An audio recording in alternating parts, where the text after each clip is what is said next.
Esther stuffed her phone in her pocket and grabbed a small blue and pink swirled ball from the line of them on the ball return machine.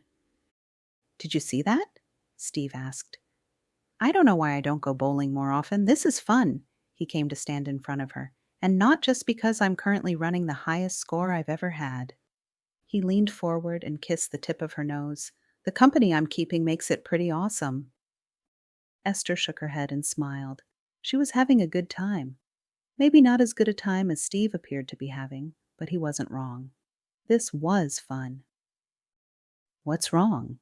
he asked, while remaining directly between her and where she needed to be to take her turn.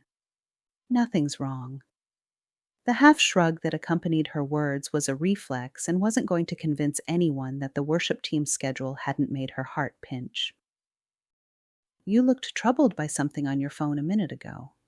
He gave her what she would call a dad glare. She had seen him use that same look with Madison many times.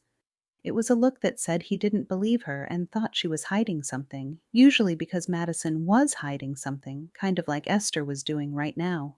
She sighed. "It's just the new worship team schedule.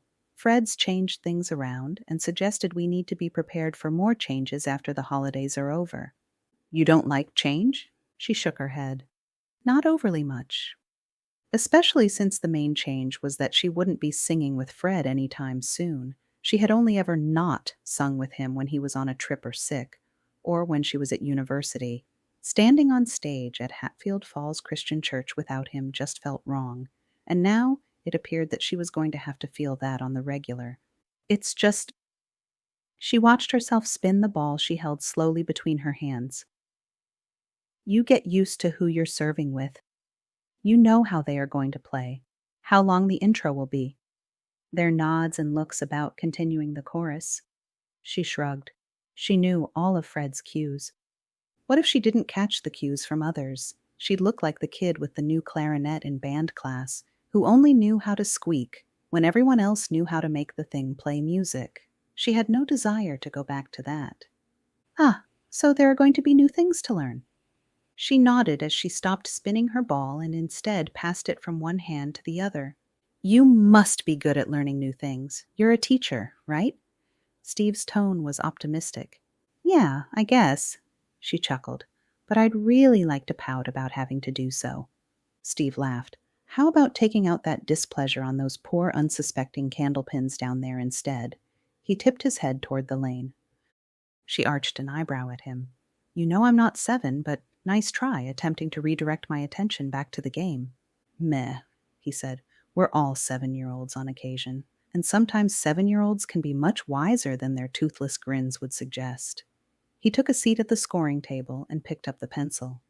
"Oh, don't I know it," Esther agreed. "My class surprises me frequently, and they're not even 7 yet."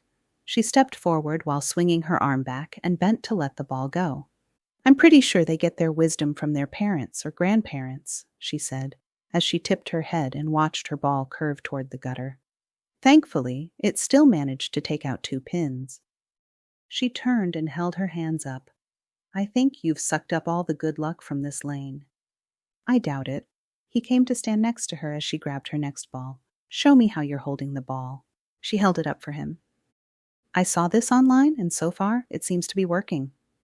"You studied for a date?" she asked in surprise.